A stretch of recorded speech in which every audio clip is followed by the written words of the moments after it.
오랜만에 녹음을 하네요. 새해 복 많이들 받으셨죠? 오늘 미국장 세게 내려왔습니다. 어제 유럽장이 혼조세이긴 했지만 앞단에 있는 독일이라든가 영국이라든가 프랑스라든가 이런 것들의 전체적으로 보면 괜찮은 장이었는데 아시아는 우리나라하고 중국은 세게 맞았고요. 아시아도 혼조세였거든요. 미국장이 세게 내려왔어요. 이 새해 첫날 테슬라가 13%든가요? 급등하고 애플은 3조 달러 넘었다는 등 이렇게 난리를 치더니 연이틀 아래로 세게 내려오고 테슬라는 갭을 메꾸고 있습니다. 지금 엔비디아는 11월 달 이렇게 10월, 11월 쭉 밀고 올라왔던 거 그 위에 조정받은 지지선 라인으로 내려왔고 마이크로소프트도 그러니까 기술주들이 쭉 밀려 올라왔다가 흔들리고 있는 지지선 라인으로 다시 내려왔어요. 가장 주된 이유는 여기 나와 보면 로이터 통신에서 한 기사를 보면 여기 그대로 나옵니다. 월스트리트가 빠르게 내려갔는데 매파적 발언이 연준의 그 회의록에서 의사록에서 나왔어요.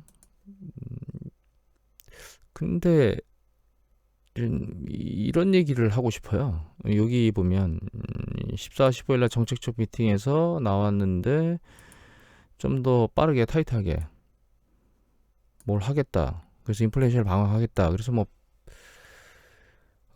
매수 규모를 좀 더 줄였죠. 그리고 여기 보면 노동시장이 아주 타이트하게 움직이다. 노동시장 좋다는 뜻입니다. 그 지표를 보면은 민간 고용 변화가 여기 보면 40만 예측이 됐는데 전달에 50만이었고 80만 건 나왔습니다. 이번에.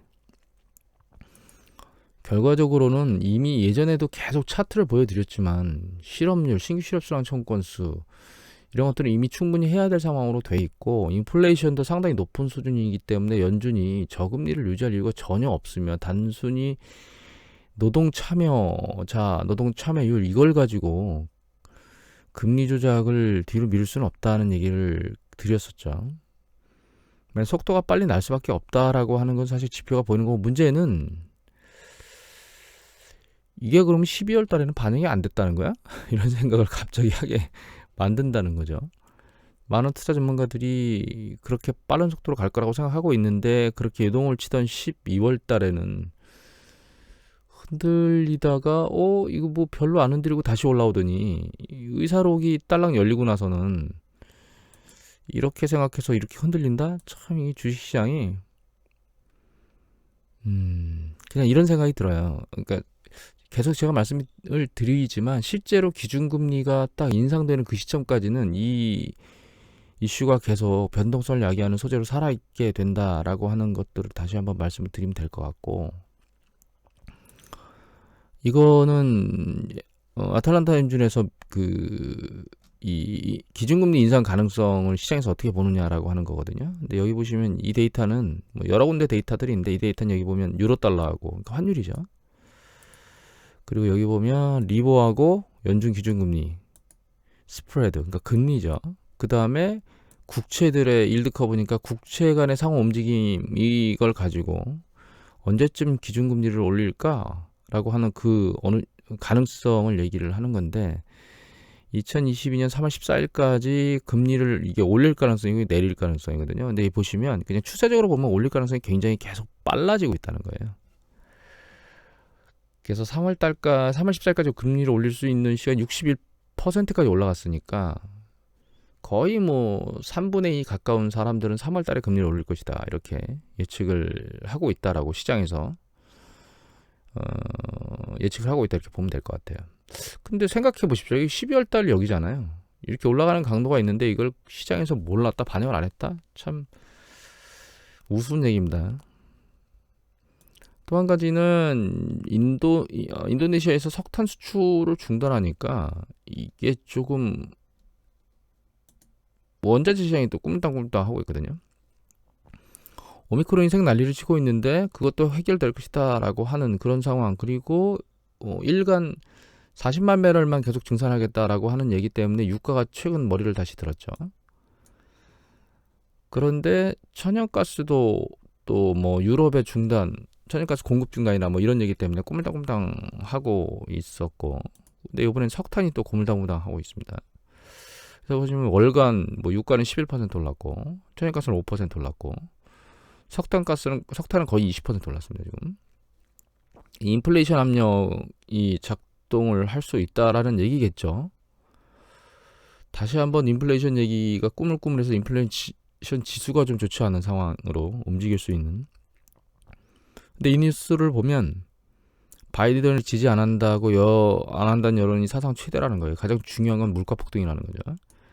그러니까 미국 입장에서 보면 행정부도 지금 금리를 컨트롤해야 될 상황이고, 연준도 금리를 컨트롤해야 될 상황인데, 이런 상황이 발생된 게 사실은 다시 되짚어 놓고 보면 재난지원금을 너무나 많이 미국 시장에서는 공급을 하는 것 때문에 단기적으로 수요 폭발을 양산했고, 그것뿐만 아니라 사실 고용 부분에서 실업급여를 추가적으로 더 주면서 일하는 것보다는 그냥 집에서 노는 게 낫다, 이런 패턴으로 움직이면서 그 고용 동료가 안 됐던 점들도 있는 거죠. 그래서 노동 참여율이 떨어진 것, 물론 뭐 조기 퇴직이나 이런 것들도 존재하지만 말씀드렸던 실업급여나 이것도 역시 맞물려서 경제가 상당히 좋게 잘 떠받쳐 오긴 왔는데, 이제 노동시장 측면하고 인플레이션 압력에 대한 부분을 야기했다라고 하는 걸 피해갈 수는 없을 것 같아요. 그게 이제 해결이 지금 안 되고 있는 상황이다.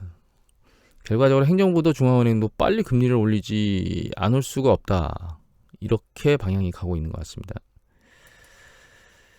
연준이 1월 26일하고 27일 날 올해, 이게 작년이네요. 2022년 25일 26일 요때 미팅을 하게 돼 있는데,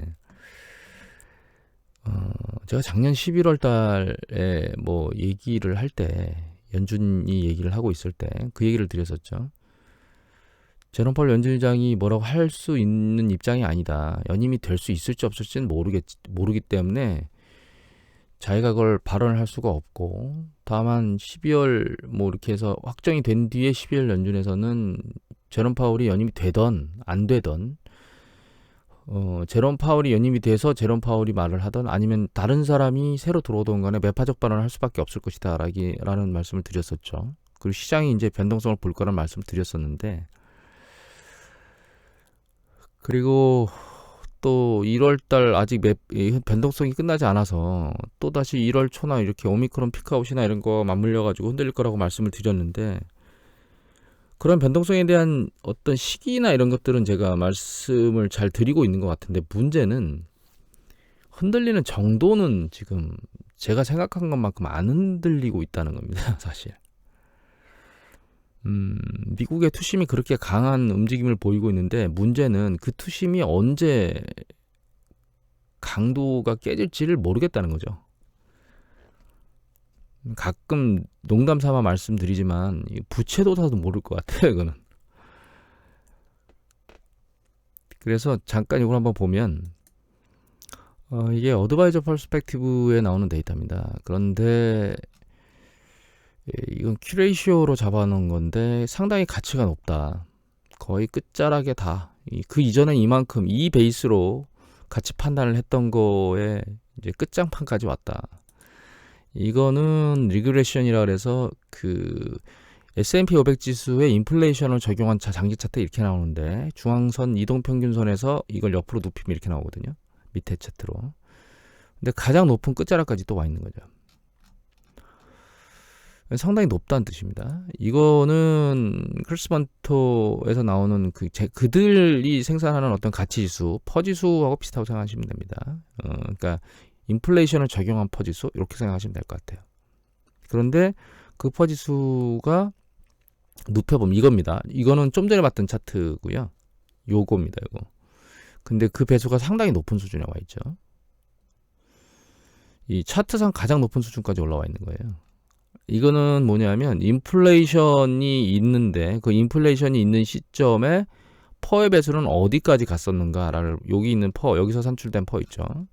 어느 쯤에 있는 게 적당, 어디에 몰려 있는가라고 하는 거거든요. 근데 지금 최근 인플레이션 7.23%까지 올라갔기 때문에 여기입니다. 인플레이션 7.23% 여기 언저리에 있죠. 이 상황에 있는 건 사실 없었던 거예요. IT 버블 때도 이 언저리에서 놀았거든요. 노란 겁니다.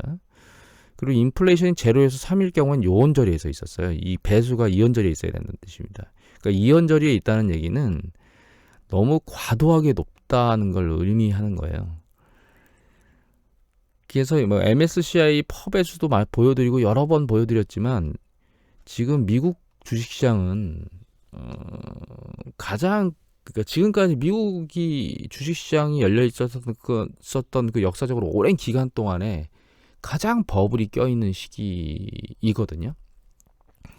근데 제가 리얼 인베스트먼트 어드바이스에서 지난번에 보여드렸던 것 중에서 그 페드에서 자산 매입 규모가 줄어들고 이런 패턴을 보이면 그 바이뱅이나 이런 것들도 맞물려서 줄어드는 이런 것들을 보여드렸었잖아요. 그럼 매수 수요가 준다는 얘기라고 말씀드렸었죠. 주식 매수 수요가. 그런 것들도 반영해 보면 올해 시장이 그렇게 녹록지는 않을 것 같다라는 생각을 아니할 수가 없습니다. 그래서 올해 시장의 대응 방안은 결과적으로는 조정 시점에 잡아놓고 반등해서 팔아야 되는 그런 액션. 그러니까 내가 손이 나가고 싶어도 조정이 일어나는 과정에서 손이 나가야지 머리를 들고 좀 일정 부분 달려간 상황에서 손이 나갔다가는 잘못하면 성과가 그렇게 좋지 않을 수 있겠다라고 하는 생각을 해야 되는 게 아닌가 이런 생각을 하게 됩니다.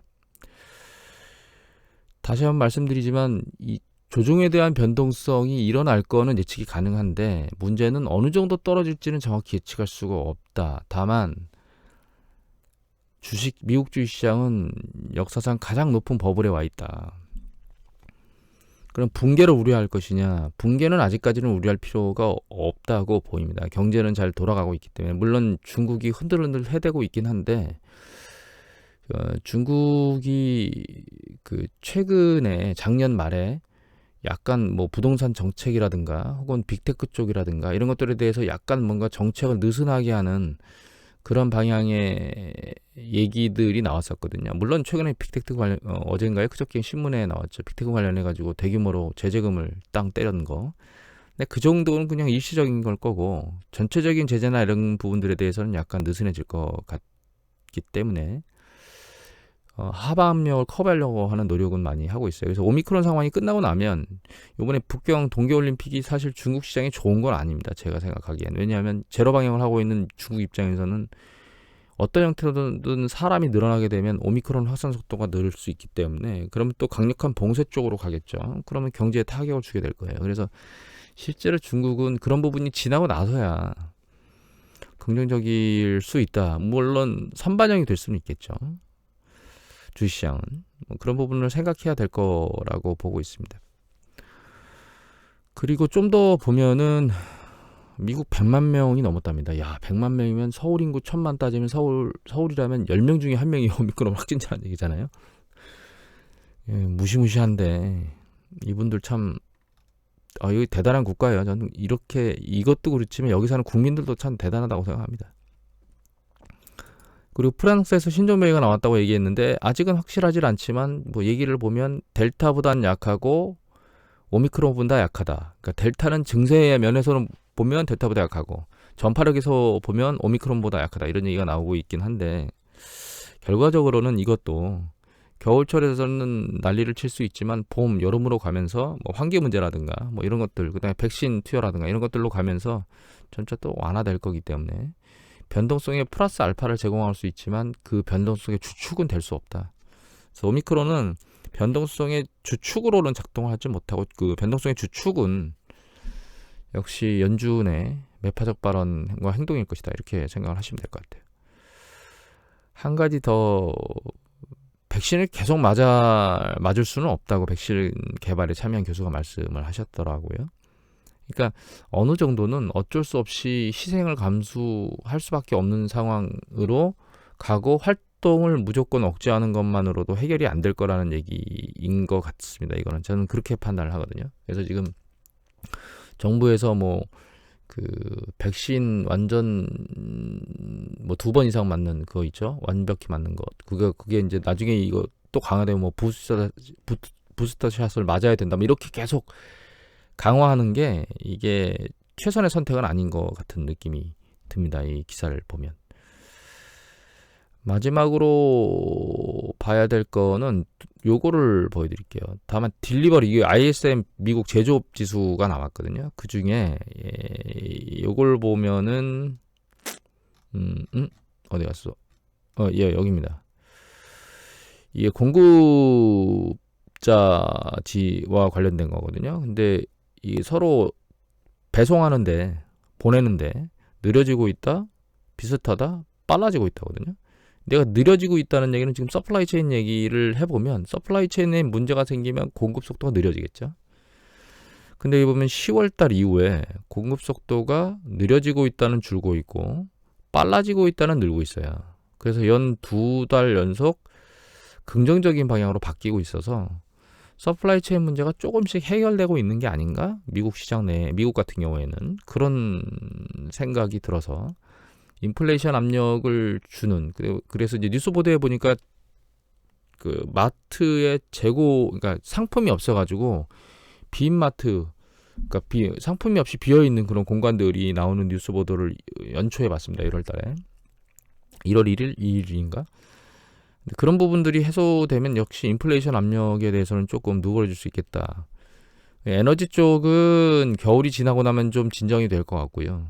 서플라이 체인 문제가 해결이 되면 이것도 긍정적인 이슈니까 결과적으로는 뭐 시간이 가면 갈수록 인플레이션 압력은 누그러지게 될 건데, 그러면 연준의 태도는 어떻게 될 것인가? 제가 이렇게 말씀드릴 수 있을 것 같아요. 예를 들면 연준이 할 수 있는 태도는 세 가지 방법입니다. 한 가지는 계속 강력하게 기준금리를 세게 올려대는 것. 두 번째, 예측과는 다르게 3월 달에 올리지 않고 진짜 5월 달이나 이렇게 뒤늦게 올리기 시작하는 것. 그리고 한 번 더, 예를 들면 좀 더 세게 올린다 그러면 기준금리도 올리고 그 실제로 연준 자산 규모도 줄이는 것. 동시에 기준금리 올리면서 동시에 국채를 시장에다가 매각하면서 자금을 빨아들이는 거죠. 그래서 근데 저는 제 생각에는 중간적인 입장을 취할 것 같아요. 그러니까 초반에는 빨리 간다고 시그널을 던져놓고 인플레이션이 움직이는 걸 보고 속도를 늦추는 형태로 이렇게 하는 방법이 가장, 왜냐하면 계속 빨리 던지겠다고 이슈나 이런 것들을 던져놓고 보면 시장이 크게 요동칠 수가 있기 때문에 초반에 액션은 빨리 움직이지만 인플레이션율이 점진적으로 하락하거나 이런 상황이 보이면서 속도를 조절할 것이다, 이런 메시지를 내지 않을까. 그래서 뭐 올해 뭐 4번을 올리고 3번을 올리고 5번을 올리고 뭐 이렇게 확정적이기보다는 일단 속도 패턴에서 초반에는 열을 올리고 중후반으로 갈수록 인플레이션이 낮아지는 과정에서 속도를 늦추겠다, 이런 행보를 보이는 게 가장 적정한 게 아닌가, 이렇게 지금은 판단하고 있습니다. 시장이 또 흔들리고 있긴 한데요. 언제 또 사야 될지를 고민해야 될 시기가 들어온 게 아닌가, 이런 생각을 하게 됩니다. 오늘 이것을 마치도록 하겠습니다. 한 가지 더 마지막으로 이걸 안 보여드렸네요. 이거 보여드릴게요. 이거 D램입니다. D램 가격이 이렇게 들리기 시작했습니다. 반도체 시장 가격이 들렸기 때문에 삼성전자는 지난번에 싹 난리를 치면서 요동쳤던 60만원대 후반대가 어쩌면 바닥이지 않을까? 올해는 사이클이 긍정적으로 움직이지 않을까라고 하는 생각을 조심스럽게 할 수 있는 시기에 초입에 이제 들어왔다, 이렇게 생각하면 될 것 같아요. 자, 마지막으로 추가적으로 하나 더 말씀드렸습니다.